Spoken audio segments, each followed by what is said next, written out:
The Trump administration appears to have removed a Department of Justice website that detailed a study. And when you find out about the details of the study, you will not be shocked to find out that this is one that they are trying to hide. You've probably heard references over the years to the fact that undocumented migrants commit violent crimes at lower rates than native-born Americans. You've heard me say that many times. Well, that's the study that we're talking about here. So this is undocumented immigrant offending rate lower than US-born citizen rates. A study, it was funded in Texas, making it even worse from their point of view. And it scrutinized crime data between 2012 and 2018. Now, you used to be able to get this information on the National Institute of Justice website. But now when you go to get details on this, you just get this and notice that like, hey, we're reviewing things and some of these studies that aren't patriotic enough might have to go. They didn't literally say that, but that's what they mean here.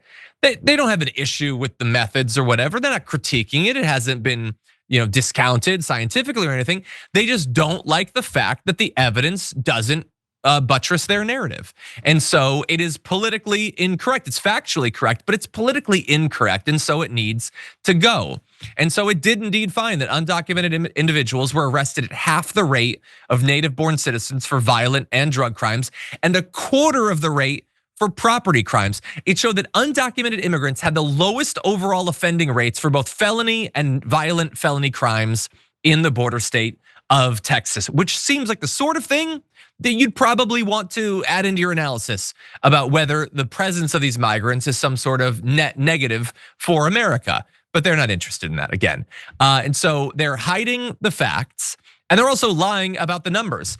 They put out a statement recently saying illegal immigrants removed from the country has topped 50,000 as the Trump administration continues getting illegal immigrant killers, rapists, and drug dealers off our streets. Yes, killers, rapists, and drug dealers. I'm sure there were one or two, and women who sell empanadas by the street, science teachers in elementary school. They don't focus as much on those for some reason, but that makes up the vast majority of the actual deportations they've done, which are, and this is, I guess, the good news, actually lower than Biden was doing a year ago, largely because border crossings have plummeted and had already plummeted before he became president. Again, the emergency at the border, the invasion, all of that was artificial. Wake up, MAGA. It wasn't actually happening.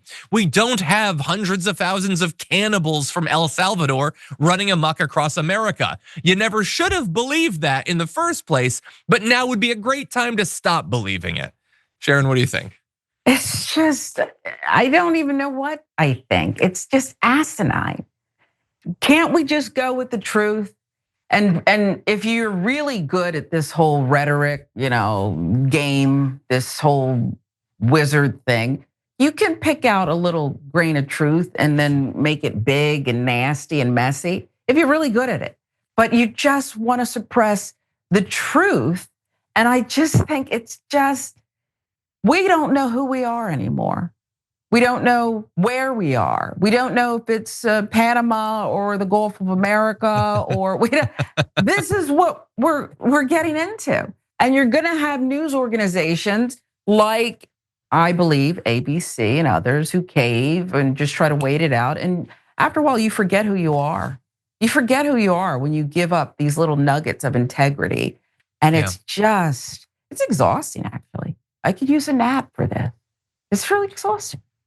I love how I thought facts weren't supposed to care about your feelings. It seems like the websites don't care about the facts anymore. Again, like it's an ideology of putting your head in the sand. Inconvenient facts, inconvenient politics, inconvenient speech.